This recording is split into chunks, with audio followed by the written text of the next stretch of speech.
الحمد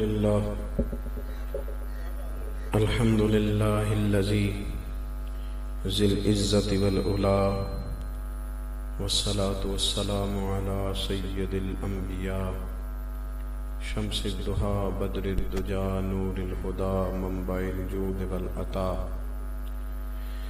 أما بعد أعوذ بالله من الشيطان الرجيم بسم الله الرحمن الرحيم هل أتى على الإنسان حين من الدهر لم يكن شيئا مذكورا صدق الله العظيم وصدق رسوله النبي الكريم ونحن على ذلك لمن الشاهدين والشاكرين والحمد لله رب العالمين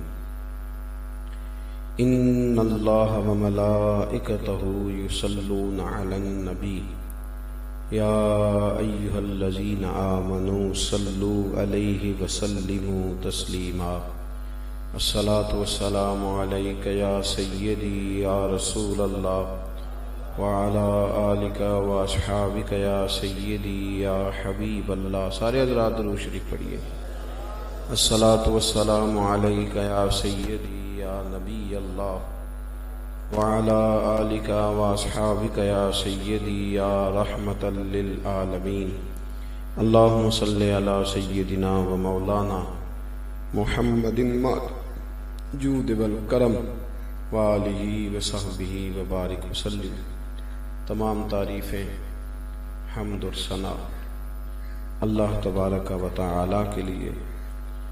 درود و سلام نبی اکرم نور مجسم شفیع معظم احمد مجتبی جناب حضرت محمد مصطفیٰ صلی اللہ تعالی علیہ وسلم کی ذات والا صفات کے لیے حمد و صلات کے بعد ہمارا یہ ماہانہ ایک چھوٹی سی کوشش ہے ہمارے ان بھائیوں کی دعوت و تبلیغ کے لحاظ سے.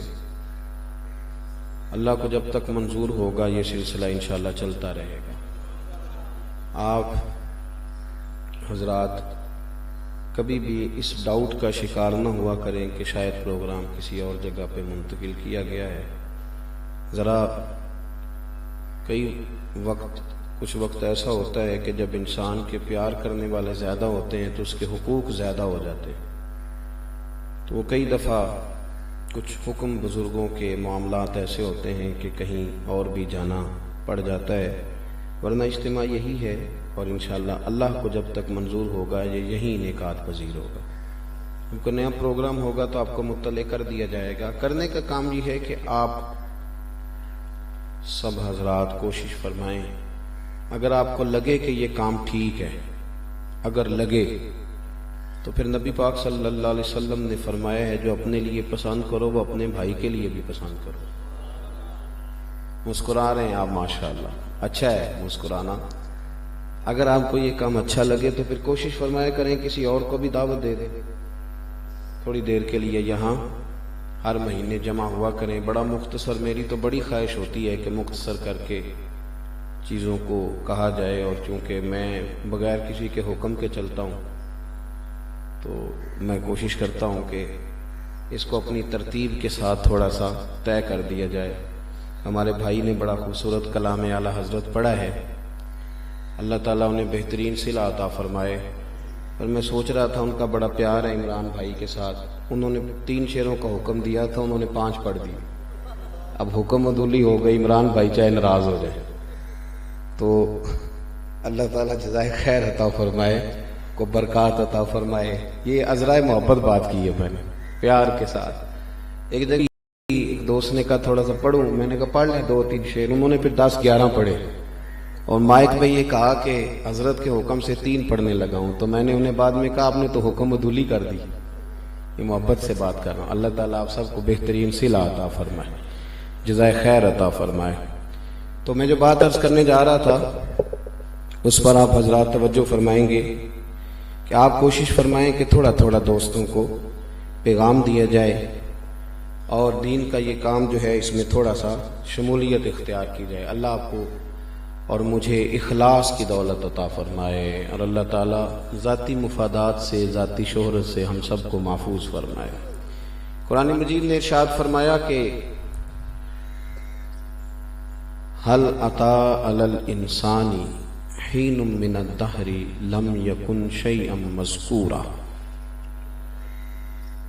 فرمایا انسان پر ایک وقت وہ بھی گزرا ہے کہ جب اس کا کہیں بھی ذکر نہیں کیا جاتا تھا، جب یہ کوئی قابل ذکر چیز نہ تھا۔ لم یکن شیئا مذکورا، جب یہ کوئی قابل ذکر چیز نہ تھا، اس کا نام بھی نہیں تھا، اس کا کوئی گھر بھی نہیں تھا، اس کے نام کوئی پلاٹ بھی نہیں تھا، اس کی کوئی بیوی بھی نہیں تھی، اس کا کوئی بچہ بھی نہیں تھا، اس کے ماں باپ بھی نہیں تھے، کیونکہ یہ خود ہی نہیں تھا۔ قرآن مجید نے یاد کرایا ہمیں، فرمایا یہ بات یاد رکھو کہ تم پر ایک وقت گزرا ہے جب تم کوئی قابل ذکر چیز یاد کرایا ہے، توجہ دلائی، ہمیں ذہن دیا ہے کہ تم اس وقت کو یاد کرو جب تم کوئی قابل ذکر چیز، جب ہمارا کوئی ذکر ہونے لگتا ہے تو پھر ہم کچھ بن کے بیٹھ جاتے ہیں، پھر ہمارا مزاج بن جاتا ہے کہ اب ہم کچھ ہیں۔ قرآن مجید نے ہمیں نصیحت فرمائی ہے کہ تم اپنے ماضی کو یاد رکھو، پھر ترتیب کے ساتھ بار بار قرآن پاک نے اس بات کا ذکر فرمایا ہے کہ ہم نے تمہیں ایک نطفے سے اور پھر جمے ہوئے خون سے پیدا کیا ہے۔ تم پلٹ کے یاد رکھو، بہت سارے لوگ زندگی میں بہت ساری چالاکیاں کرنے کی کوشش کرتے ہیں، عقل اللہ تبارک و تعالیٰ دیتا ہے تو پھر وہ عقل کے زور پر بازار گرم کر لیتے ہیں تیزیاں دکھانے کا۔ اپنی زندگی میں یہ بات یاد رکھیں کہ اللہ بڑا ہی بے نیاز ہے، تندرست آدمی، صحت مند آدمی اور باشعور آدمی، لیکن اس کے ہاں بعض اوقات بچہ پیدا ہوتا ہے تو بڑا کمزور پیدا ہو جاتا ہے، اب نارمل پیدا ہو جاتا ہے۔ فرمایا تم اس وقت کو یاد رکھو جب تم کچھ بھی نہیں تھے، اپنے ماضی کو کبھی بھی نہ بھولو، اپنے ماضی کا خیال رکھو۔ نبی پاک صلی اللہ تعالی علیہ وسلم نا ہمیں سمجھانے کے لیے بعض اوقات اس بات کا ذکر کرتے تھے، ہمیں سمجھانے کے لیے۔ سرور کائنات صلی اللہ تعالی علیہ وسلم کے پاس آ کے جب ایک شخص نے کانپنا شروع کیا تو حضور نے فرمایا کیوں ڈرتے ہو، یہ بخاری کی حدیث ہے۔ تو اس نے عرض کی یا رسول اللہ صلی اللہ علیہ وسلم، میں مدینے کی حکومت کے سربراہ کے پاس آیا ہوں تو ڈر لگ رہا ہے، کوئی بات ایسی نہ ہو کہ آپ ناراض ہو جائیں۔ تو نبی پاک صلی اللہ تعالی علیہ وسلم نے فرمایا کہ تم کسی حکومت کے سربراہ کے پاس نہیں آئے، اور یہ لفظ کہتے حضور رو پڑے۔ فرمایا تم تو اس بیٹے کے پاس آئے ہو جس کی ماں کھجور کے خشک ٹکڑے کھا کے بھی گزارا کر لیتی۔ وہ ماضی کی ساری چیزیں، الحاوی للفتاوی میں امام سیوطی نے لکھا ہے کہ نبی پاک صلی اللہ علیہ وسلم رو پڑے ایک دن اور فرمانے لگے میری اماں نے وہ وقت دیکھا تھا کہ جب میرے وجود پر کپڑے بھی پورے نہیں تھے، غربت تھی، آزمائش تھی، پریشانی تھی۔ سرکار فرمانے لگے کاش آج میری ماں حیات ظاہرہ میں ہوتی، موجود ہوتی، میں نماز پڑھانے آتا، سورہ فاتحہ پڑھ لیتا تو میری ماں کو کوئی کام یاد آتا، وہ کہتی بیٹا محمد میری بات سننا، تو حضور فرماتے میں اللہ کی نماز چھوڑ دیتا، پہلے اپنی اماں کی بات سن کے آتا۔ یاد رکھ لیں اس بات کو کہ اپنا ماضی، آپ کل کیا تھے، کہاں تھے۔ ہماری حیثیت یہ تھی کہ ہمیں پیشاب آ جاتا تھا، پخانہ آ جاتا تھا، پر ہمیں شعور نہیں ہوتا تھا کہ آ گیا ہے، اور ہم اپنا سارا جسم آلودہ کر لیتے تھے، کپڑے بھر لیتے تھے۔ وہ وقت گزرا، پھر انسان جب پیروں پہ کھڑا ہونے کے قابل ہوا تو اس نے سوچنا شروع کیا کہ اب میں کتنے لوگوں کو گرا سکتا ہوں، کتنوں کو دھکا دے سکتا ہوں، کتنوں کے ساتھ دھوکہ دہی کا مظاہرہ کر سکتا ہوں۔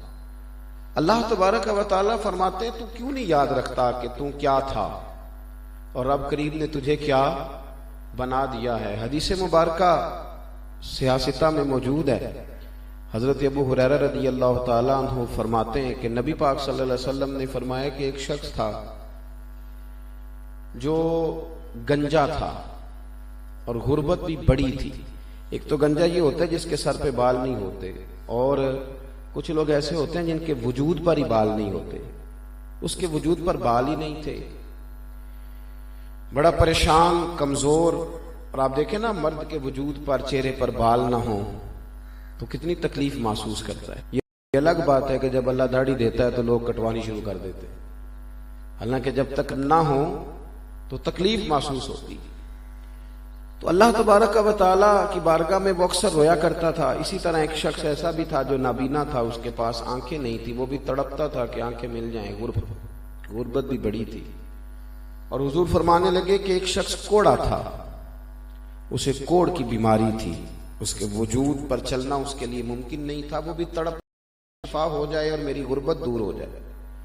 رب کریم نے تینوں پر ہی فضل فرما دیا. فرشتے کو بھیجا گنجے کے پاس اور اسے کہا تجھے کیا چاہیے؟ اس نے کہا بال مل جائیں اور تھوڑی سی رزق میں برکت ہو جائے. تو اس فرشتے نے اس کے سر پہ ہاتھ پھیرا تو رب کریم نے اسے بال عطا فرما دیے. دیکھیں اب نبی پاک صلی اللہ علیہ وسلم جب کسی چیز کو بیان کرتے ہیں تو آپ اندازہ فرمائیں کہ وہ چیز کتنی کو قیمتی ہوگی اور اس کی کتنی اہمیت ہوگی اور اس کے پیچھے کتنا بڑا سبب ہوگا. اس کے سر پہ بال آ گئے. تجھے مال کون سا پسند ہے؟ تو اس نے کہا بکریاں پسند ہیں. چند بکریاں فرشتے نے دی، پھر اللہ نے اس میں برکت کی تو وہ بکریاں لاکھوں میں ہو گئی. پھر وہ آیا اس کے پاس جو نابینا تھا، نابینا. اس نے کہا تجھے کیا چاہیے؟ تو کہنے لگا اگر آنکھیں مل جائیں نا تو میں اللہ کا بڑا شکر گزار بندہ بنوں گا. فرشتے نے ہاتھ لگایا تو رب کریم نے آنکھیں عطا فرما دی. مال کون سا پسند ہے؟ تو کہنے لگا گائیں بڑی پسند ہے. چند گائیں وہ فرشتہ لایا، پھر رب کریم نے اس میں برکت فرمائی تو وہ گائیں ہزاروں کی تعداد میں ہو گئی. پھر وہ اس شخص کے پاس آیا جس کو کوڑ کی بیماری تھی، ہاتھ پیر پورے کام نہیں کرتے تھے. تو کیا چاہتا ہے؟ تو حضور فرمانے لگے، اس نے کہا کہ میں چاہتا ہوں اللہ مجھے شفا دے دے اور پھر رب کریم میرے رزق میں برکت کر دے. فرشتے نے ہاتھ پھیرا تو اللہ نے شفا دے دی. تجھے مال کون سا پسند ہے؟ تو اونٹ بڑے پسند ہے. چند اونٹ وہ فرشتہ دے گیا تو رب نے اس میں برکت فرمائی تو سینکڑوں میں اونٹ ہو گئے. اب جب حالات گزرتے ہیں نا تو پھر لوگوں کا ماحول بدل جاتا ہے. بیمار ہوتے ہیں تو کہتے ہیں بس بھائی اب میں ہوں اور مسجد ہے، میں ہوں اور قرآن پاک ہے. ذرا کوئی جھٹکا لگتا ہے تو پھر لوگ ہلتے ہیں اور کہتے ہیں توبہ میری.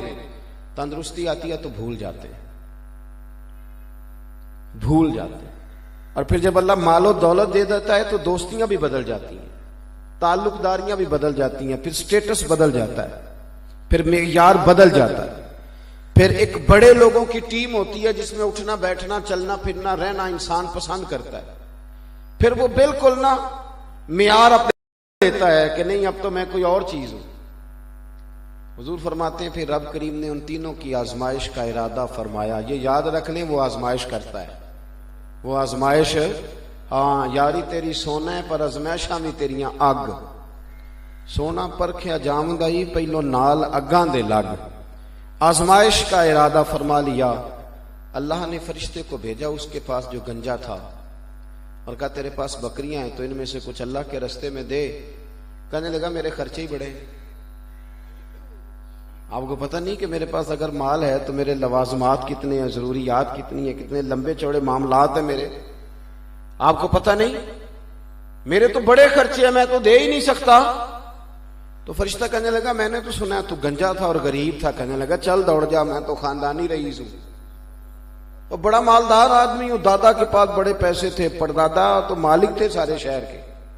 تمہیں کیا پتا ہو، تم کیا تو بات. غصے میں آ گیا. تو فرشتے نے کہا سن پھر میں اللہ کی طرف سے آیا ہوں، تو اسی طرح ہو جائے گا جیسے تو تھا. مال بھی سارا چلا گیا، بال بھی سارے چلے گئے. وہیں آ کے کھڑا ہو گیا جہاں سے شروع ہوا تھا. دعا فرمائے اللہ پردہ پوشی عطا کرے، اللہ پردہ پوشی عطا کرے، اللہ پردہ پوشی عطا فرمائے. پھر دوسرے کے پاس آیا اور اسے آ کے کہا تیرے پاس بڑی گائیں ہیں تو کوئی گائے دے اللہ کے رستے میں. وہ کہنے لگا میرے بڑے خرچے ہیں، تمہیں نہیں پتا مزدور میرے پاس کتنے ہیں، تمہیں نہیں پتا میں مسجدوں میں کتنا تعاون کرتا ہوں، میں پتہ نہیں میرے رشتہ داروں کے معاملات ہیں، بڑے میرے لمبے چوڑے مسجد دے ہی نہیں سکتا. میری باتوں کی سمجھ آ رہی ہے آپ حضرات کو؟ تو فرشتہ کہنے لگا میں نے تو سنا ہے تو اندھا تھا، 4 روپے کمانے کے قابل نہ تھا، مالک نے تجھے نواز دیا، شفائیں دی۔ کہنے لگا یہ تو کیا کہہ رہا ہے، میں تو خاندانی رئیس ہوں، کئی پشتوں سے مالدار چلا آ رہا ہوں، فلاں حویلی بھی ہماری، فلاں کھیت کھلیان بھی ہمارے۔ فرشتے نے کہا اچھا سن، پھر میں اللہ کا فرشتہ ہوں اور وہی ہوں جس نے ہاتھ رکھ کے تیری آنکھیں ٹھیک کی تھی، اب تو ایسے ہی ہو جا جیسے تو پہلے تھا۔ پھر وہ فرشتہ اس کے پاس آیا جو کوڑ کی بیماری میں مبتلا تھا، اسے آ کے کہا کہ تیرے پاس بڑے اونٹ ہیں، اگر میں تجھے کہوں کہ اللہ کے رستے پہ دے تو دے گا؟ وہ رو پڑا، آنکھوں میں آنسو آ گئے، میرے پاس تو کچھ بھی نہیں تھا، میں تو نانے جمی کا محتاج تھا، مجھے کوڑ کی بیماری تھی، وہ ایک قدم چل نہیں سکتا تھا، پیالہ اٹھا کے نہیں پی سکتا تھا، تو کہتا ہے اللہ کے نام پہ کچھ دے، میری جان بھی حاضر ہے میرے رب کے نام، تو بتا تجھے کیا چاہیے؟ یہ جتنی چیزیں کھڑی ہیں ساری اللہ کی دی ہوئی ہیں، میری تو حیثیت نہیں ایک دانے کی بھی، میں تو ایک قطرے تک کا مال کمانے کی یہ سارا میرے مالک کا ہے، تو میرے رب کے نام پہ جو مانگے گا میں حاضر کروں گا۔ تو فرشتہ کہنے لگا رب کو تیرے مال کی ضرورت تو نہیں، اس نے تو آزمائش کے لیے بھیجا تھا، اب اللہ نے فیصلہ کیا ہے تیری تندرستی بھی رہے گی اور اللہ تجھے اسی طرح مال بھی عطا فرمائے گا۔ اب نہ گاؤں سے آ کر پڑھنے والے بھول ہی گئے کہ کس کی ماں نے کتنا زیور بیچا تھا، اب تو سارے رئیس ہیں، تو سارے مالدار ہیں، اب تو سارے دانشور ہیں، آپ کسی کو چھیڑیں۔ میں اکثر کہتا ہوں کہ پہلے لوگ شیشے میں اتارتے تھے کسی کو، اب تو بندے شیشی میں بھی اتار لیتے ہیں، جو چھوٹی سی شیشی میں اتار لیتے، پتہ ہی نہیں چلتا کون شیشی میں اتار کے نکل جاتا ہے اور کس کس حال میں نکل جاتا ہے اور کیا کیا کرتا ہے، کس کس رنگ میں کرتا ہے۔ نہ ایسا کریں، نہ اذیت میں اپنے آپ کو مبتلا کریں، اپنی اصل کو یاد رکھیں، وقت یاد رکھیں کہ ہم کیا تھے اور مالک نے آج ہمیں کیا بنا دیا ہے۔ جب آپ بیمار ہوئے تھے وہ وقت بھی یاد رکھیں، جب تنگ دست ہوئے تھے وہ وقت بھی یاد رکھیں، جب کمزور ہوئے تھے تو وہ ٹائم بھی یاد رکھیں، اور جب آپ بے سہارا ہوئے تھے صرف رب کریم کا سہارا بچا تھا تو وہ وقت بھی ہم نہ بھول جاتے ہیں، دھوکہ آتا ہے۔ جب ہم بھول جاتے ہیں تو پھر چلتے ہیں اکڑ کے، بیٹھتے ہیں پھیل کے، بات کرتے ہیں تو جملوں میں تکبر ہوتا ہے، ایک دوسرے کا ذکر کرتے ہیں تو اس میں یوں لگتا ہے کہ جیسے کوئی بہت بڑا ذی شعور آدمی بات کر رہا ہے۔ اپنے کبھی بھی اپنی اس حیثیت کو نہ بھولیں جہاں آپ تھے اور رب کریم نے آپ کو، اور بہت سارے لوگ ایسے ہیں جنہوں نے کوئی محنت نہیں کی، کو میری طرح بہت زیادہ مشقت نہیں کی، بس مالک نے چاہا تو اپنے فضل سے ہی نواز دیا، کو بہت لمبے چوڑے پاپڑ نہیں بیلے۔ کیا ضرورت ہے انسان کو مبتلا تکبر ہونے کی؟ کیا ضرورت ہے اسے بن کر بیٹھ جانے کی؟ اپنی حیثیت کا تعین کریں اور یاد رکھیں، ان جگہوں پر قائم رہیں جہاں موجود تھے۔ حضرت عمر فاروق، سارے کہیے رضی اللہ تعالیٰ۔ حضرت عمر کے نام میں بڑا جادو ہے، خالی نام میں، حضرت عمر کے نام میں بڑا جادو ہے۔ حضرت عمر کا نام بھی لے تو خون جوش مارتا، اتنا تگڑا بندہ، اتنا دلیر آدمی، اور حضرت عمر کے اپنے زمانے میں حضرت عمر کو بھی پتا تھا کہ میں جدھر چلتا ہوں کائنات چلتی ہے۔ وہ حضور محدث اعظم رحمۃ اللہ تعالیٰ علیہ مولانا سردار احمد صاحب کو اللہ نے بڑی شان عطا فرمائی تھی، تو وہ جہاں بیٹھ جاتے تھے نا، کسی جگہ پتہ چلتا بیٹھے ہیں تو 15-20 لوگ تو بلا وجہ جمع ہو جاتے تھے، اور کسی گلی میں چلنے لگتے تھے تو ملنے ملانے والے اتنے لوگ ہو جاتے تھے کہ 150 آدمی پیچھے چلنے لگتا تھا۔ تو ایک دانشور ایک دفعہ ان سے ملنے آئے تو کہنے لگے مولانا آپ کا بھی انوکھا ہی کام ہے، جہاں بیٹھ جاتے ہو وہاں محفل ہو جاتی ہے، جہاں چلنے لگتے ہو وہاں جلوس نکل آتا ہے۔ یہ کچھ لوگوں کو اللہ اعزاز دیتا ہے۔ سیدنا فاروق اعظم رضی اللہ تعالیٰ عنہ کا آپ کمال دیکھیں، ان کا اعزاز دیکھیں کہ ان کی اپنی حیات مبارکہ میں انہوں نے جس مہم پر لوگوں کو بھیجا، صحابہ وہ مہم سر کر کے آئے۔ حضرت عمر فاروق نے جو نئی ترتیب لگائی، وہ نیا منصوبہ بنایا تو اللہ تعالیٰ نے اس میں برکت پیدا فرمائی۔ آپ غور فرمائیں نا کہ ایک شخص ہے زلزلہ آئے تو وہ زمین پہ دھرا مار دے. کتنی تیاریاں کرنی پڑتی ہیں, کتنا کچھ کرنا پڑتا ہے, لیکن وہ دھرا مارے تو زلزلہ رک جائے. بھئی بارش نہ ہو تو کسی کے پاس حل ہے سوائے دعا کے. لیکن حضرت بلال بن حارث المزنی رضی اللہ تعالیٰ عنہ فرماتے ہیں, میں حضور کے روزے پہ تھا, سو رہا تھا, کئی دنوں سے بارش نہیں ہو رہی تھی. میں عرض کر رہا تھا یا رسول اللہ مہربانی کریں. تو کہتے ہیں نبی پاک میری خواب میں ہے, اور فرمایا عمر کو میرا سلام کہنا, اور اسے کہنا ذرا ہاتھ ہولا رکھا کرے, اسے کہنا ذرا نرمی کرے, اور فرمایا اسے یہ بھی جا کے کہنا کہ تمہیں مبارک ہو, اللہ جلدی بارش عطا فرمائے گا. اتنا بڑا آدمی, اتنا بڑا آدمی, اتنا بڑا کہ کفر سارا اکٹھا ہو کے کہے کہ عمر اگر 6 ماہ دنیا میں اور رہتے تو شاید دنیا میں کوئی کافر نہ ملتا. انہیں نہیں پتا تھا میرے اندر کتنی صلاحیتیں. انہوں نے یہ حدیث سامنے بیٹھ کے سنی تھی. حضور نے فرمایا جبریل امین 950 سال میرے عمر کی شان بیان کریں تو شان ختم نہیں ہوتی. اور حضور نے فرمایا یہ عمر, میرے عمر کا یہ مرتبہ اور مقام ہے کہ گلی سے گزرے تو شیطان رستہ بدل کے گزرتا ہے. حضرت عمر نے ساری باتیں سنی ہوئی تھی نا, تو کہہ سکتے تھے نا میرا بڑا مقام ہے, میرے بارے میں حضور نے کہا ہے. اور ہمارے پاس ایک لفظ ہے آج کل بولنے کے لیے تحدیث نعمت کے طور پر, کہہ دیتے ہیں نا ہم کہ میں جی تحدیث نعمت کے طور پہ بتاتا ہوں. انہوں نے تو کبھی یہ لفظ کہہ کے اس کی ہوٹ میں چھپ کے بھی نہیں یہ بات کہی. حضرت عمر فاروق رضی اللہ تعالیٰ نے کبھی یہ جملہ نہیں کہا, کبھی, کہ حضور نے میرے بارے میں یہ کہا. قرآن مجید کی 20 آیات ہیں جو حضرت عمر نے کہہ لیا, رب کریم نے ان کی رضا کے مطابق قرآن نازل فرما دیا. اتنا بڑا آدمی ہے, لیکن جا رہے ہیں مدینہ شریف سے مکہ کی طرف عمرہ کرنے کی غرض سے, تو رستے میں ایک خشک تنا آ گیا. اس خشک تنے کو دیکھا تو حضرت عمر دوڑے گئے, جیسے وہ کسی بچھڑے ہوئے کو ملتا ہے, تو اس کے گلے مل کے تو زور زور سے رونے لگے, زور زور سے رونے لگے, زور زور سے. لوگوں نے کہا عمر کیا ہوا؟ فرمانے لگے یہاں نا میں اونٹ چرایا کرتا تھا, یہاں میں اونٹ چرایا کرتا تھا, اور میرے سے اونٹ نہیں سنبھالے جاتے تھے, میرا باپ مجھے ڈنڈوں سے مارتا تھا. جب بھی کوئی آیا, جب بھی کسی نے آ کے کہا عمر تیری بڑی شان ہے, تو فاروق اعظم کہنے لگے نہیں میں تو اونٹ چرانے والے کا بیٹا, نہ میں تو اونٹ چرانے والے کا بیٹا, نہ بھائی میں تو غریب ماں کا بیٹا. میں نے ایک اجتماع میں ایک دفعہ چلا گیا, کراچی میں تھا, تو احباب سمجھتے ہیں کسی شخص کو دیکھ کے کہ یار شاید بندہ بہت بڑا ہے, تو ایک بہت بڑے ہوٹل میں انہوں نے ہمیں ٹھہرایا, بہت سارا ہمارے لیے بندوبست کیا, بڑے سارے اعزازات دیے. انہوں نے یہ کہا کہ ہم کھانا اپنی مرضی کا نہیں پکائیں گے, آپ بتائیں گے رات کو کہ صبح ناشتے میں کیا لیں گے, اور صبح بتائیں گے کہ دوپہر کے کھانے میں کیا کھائیں گے. وہ سارا کچھ کرتے رہے. جب میں آنے لگا 2 روز کے بعد, تو مجھے کہنے لگے کہ یہ اچھے اخلاق کا مظاہرہ ہوتا ہے نا, کوئی غلطی ہو گئی ہو تو معاف کر دینا, ویسے ہم آپ کی شایان شان کچھ کر تو نہیں سکے. آپ یقین کریں میں ایئرپورٹ پہ رو پڑا. میں نے انہیں کہا کہ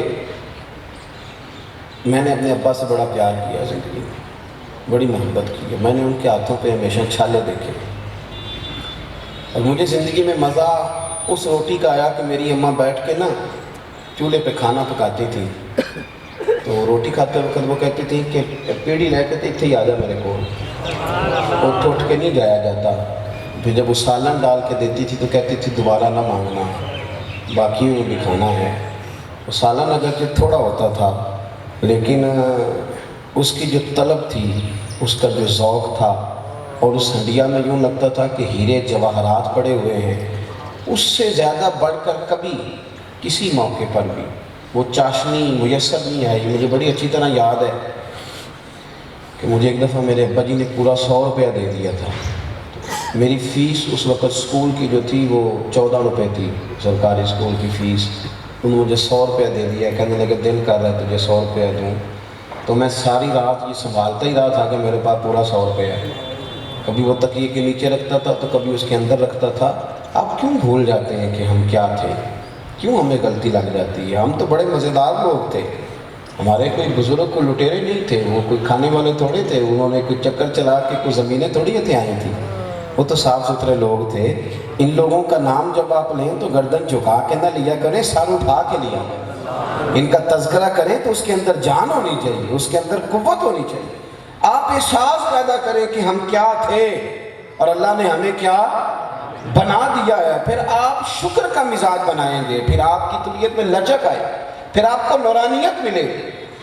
دیکھیں, دنیا میں سب سے زیادہ مزیدار شخص وہ ہوتا ہے جس کی اصل بڑی شاندار ہوتی ہے, اس کا اسٹیٹس بڑا عمدہ ہوتا ہے کہ میں غریب ماں باپ کا بیٹا ہوں, اللہ نے مجھے نوازا ہے. اپنی زندگی کے اندر کیفیات میں اگر آپ جینا چاہتے ہیں, کیفیات میں, تو پھر بھول کے نہ زندگی گزاریں, پھر ہوش مند رہ کے زندگی گزاریں. پھر اس وقت کو یاد رکھیں جب غریبی تھی, پھر اس وقت کو یاد رکھیں جب تنہائی تھی, پھر اس وقت کو یاد رکھیں جب آپ اکیلے تھے. اگر آپ بھول گئے تو پھر کسی کو نہیں دھوکہ دیں گے, آپ اپنے آپ کو دھوکہ دیں گے, آپ الجھ جائیں گے, آپ سے کچھ بھی نہیں ہو سکے گا. میں نے دیکھا ہے بہت سارے لوگ, ہم بھی کئی دفعہ بات کرتے ہیں تو بعد میں احساس کرتے ہیں کہ یار یہ بات زیادہ تیز ہو گئی, نہیں کرنی چاہیے, زیادہ کھل کے کر دی, اس طرح نہیں ہونا چاہیے.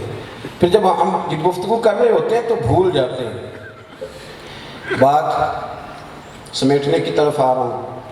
محمود غزنوی بڑا پیار کرتے تھے ایاز کے ساتھ. جن سے بندہ پیار کر لیتا ہے یہ بڑے ظالم ہوتے ہیں, کئی دفعہ یہ بڑا تنگ کرتے ہیں. بندہ پیار بھی رستے رستے کے رکھے تو اچھا رہتا ہے. محمود غزنوی کا ایاز سے پیار ہو گیا تھا. ایاز خادم تھا, غلام تھا. غلام نے تو آقا سے پیار کرنا ہی تھا, پر یہ غلام ایسا تھا. اقبال تعریف کرتے ہیں, کہتے نہ غزنوی میں تڑپ رہی اور نہ وہ خم ہے زلف ایاز میں. اب وہ رنگ نہیں ملتا. ایاز کی زلف میں بھی بڑا خم تھا, اس میں بھی کچھ خوبیاں تھیں کہ جس کی وجہ سے پیار کرنے کو جی چاہتا تھا. پورا شعر پڑھ دوں تو میرا خیال ہے پھر ہی سمجھ آئے گی آپ کو. وہ کہتے ہیں نہ وہ عشق میں رہی گرمیاں, نہ وہ عشق میں رہی گرمیاں, نہ وہ حسن میں رہی شوخیاں, نہ وہ غزنوی میں تڑپ رہی, نہ وہ خم ہے زلف ایاز میں. تو ایاز سے بڑا پیار تھا. اور اگر غلام اور آقا کا پیار ہو تو دو چار شخص سازش کرنے والے نہ ہوں تو پھر بھی مزہ نہیں آتا. یہ ہونے چاہیے, یہ مزہ بڑھاتے ہیں, یہ اس ذائقے میں لذت ہونے چاہیے نا. دو چار بندے دیکھیں نا جی, نعمت ہو تو کوئی